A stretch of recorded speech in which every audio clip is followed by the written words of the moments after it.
Pernah tak terfikir, kenapa ramai orang sanggup sewa rumah bertahun-tahun?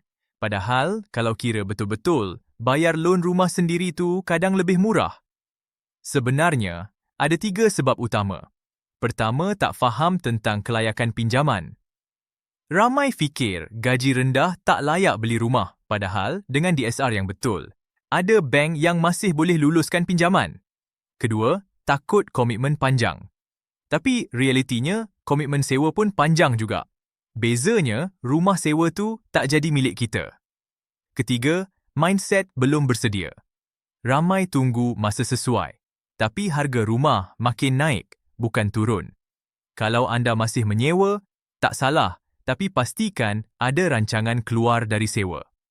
Sebab setiap bulan anda bayar sewa, anda sebenarnya tolong orang lain bina equity, bukan diri sendiri. Klik link di bawah untuk maklumat lebih lanjut.